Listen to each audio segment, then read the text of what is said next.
আসসালামু আলাইকুম এভরিওয়ান, কেমন আছেন? আশা করি সকলে ভালো আছেন। তো আপনার মাঝে চলে আসলাম আরও নতুন একটি ভিডিও নিয়ে। তো আজকের ভিডিওতে আপনাদেরকে দেখাবো ফোনের সাইডে কিভাবে আপনি ব্যাক বাটন সেট করবেন।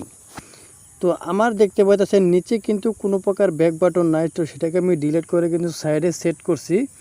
তো আপনিও কীভাবে আপনার মোবাইলের সাইডে ব্যাক বাটন নিচের ব্যাক বাটন ডিলিট করে সাইডে কীভাবে আপনি সেট করবেন, তো এই পুরো প্রসেসটাই কিন্তু আজকের এই ভিডিওতে দেখিয়ে দেবো। তো ভিডিওটাকে স্কিপ করবেন না, স্কিপ না করে সম্পূর্ণ প্রসেসটাই দেখে থাকুন, তাহলেই বুঝতে পারবেন।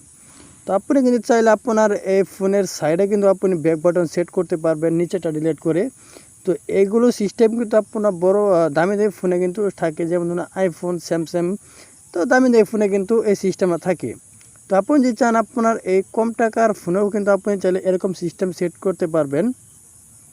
তো কীভাবে আপনি এরকম সাইডে ব্যাক বাটন সেট করবেন, তো এই ভিডিওতে আপনাদেরকে দেখিয়ে দেবো। তো ভিডিওটা কেউ স্কিপ করবেন না, স্কিপ না করে পুরো প্রসেসটা দেখে থাকুন, তাহলেই বুঝতে পারবেন। তো চলুন কথা বাড়াবো না, চলে যাক ভিডিও মূল চলুন ভিডিওটা শুরু করা যাক। তো ফোনের সাইডে ব্যাক বাটন সেট করার জন্য আপনি প্রথমে চলে যাবেন সেটিংসে। তো আমার এখানে দেখতেছেন আমার কিন্তু সাইডে কোনো প্রকার নিচে কিন্তু কোনো প্রকার ব্যাক বাটন নাই, আমি কিন্তু সাইডে সেট করে গেছি। তো সেটিংসে আসার পর এখানে আপনি দেখতে পাচ্ছেন এডিশনাল সেটিংস। আপনি আপনার ফোনে এডিশনাল সেটিংসটার উপর ক্লিক করে দিবেন। ক্লিক করার পর এরকম একটা ইন্টারফেস শো করবে। তো এখানে আপনি দেখতে পাচ্ছেন ডিসপ্লে, এই যে ব্যাটারির উপরে লেখা আছে ফুল চার্জ ডিসপ্লে, এটাতে আপনি ক্লিক করে দিবেন। এটাতে ক্লিক করার পর এখানে আপনি দেখতেছেন দুইটা অপশন কিন্তু এখানে শো করতেছে। তো এখানে দেখতেছেন আপনি ব্যাটারি, যদি আপনি এই বাটনের উপর যদি আপনি ক্লিক করেন, তাহলে আপনি দেখতেছেন আমার কিন্তু নিচে সেই ব্যাক বাটনটা কিন্তু চলে আসছে।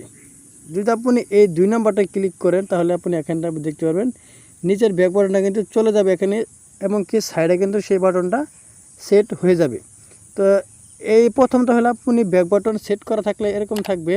আর যদি আপনি 2 নম্বরটা ক্লিক করে এখানে এফ নম্বর ক্লিক করেন, তাহলে দেখতে পাবেন আপনি সাইডে যে নিচের যে ব্যাক বাটন সেটা কিন্তু চলে যাবে, সাইডে কিন্তু সেটা শো করবে। দেখেন আমি এখানে সাইডে ক্লিক করে দেখেন, এটা কিন্তু এই দেখেন অটোমেটিক কিন্তু কাজ করতেছে। দেখেন আমি যদি এখানে নিচে যদি ক্লিক করি, তাহলে কিন্তু কোনো প্রকার এখানে ব্যাক বাটন পাবো না। এটাকে আপনি কি ব্যাক করার জন্য যে কোনো জায়গায় যদি আপনি ক্লিক করেন, দেখেন আমি ক্যালকুলেটার ক্লিক করে দিলাম, এটাকে আমি কে ব্যাক করবো, এটাকে আমি যদি সাইডে যদি ক্লিক করে দেখেন অটোমেটিক কিন্তু এটা ব্যাক হয়ে গেছে। তো আপনি যে কোনো জায়গায় ক্লিক করেন, আপনার কিন্তু সাইড থেকে কিন্তু আপনার ব্যাক করতে হবে, তাছাড়া কিন্তু আপনি নিচে কিন্তু কোনো প্রকার ব্যাক বাটন পাবেন না। যে এরকম সিস্টেম কিন্তু অনেকে ব্যবহার করে, তো আমি নিজেও ব্যবহার করে থাকি। নিচে কোনো ব্যাক বাটন নয়, সাইডে কিন্তু আমি সেট করে গেছি। তো যদি ভিডিওটা ভালো লাগে অবশ্যই একটি লাইক করবেন, আর প্লিজ চ্যানেলটি সাবস্ক্রাইব করে আমাদের সাথে থাকবেন এরকম ইন্টারেস্টিং ভিডিও সবার আগে পাওয়ার জন্য। তো সবাই ভালো থাকুন, সুস্থ থাকুন, খুদা হাফেজ।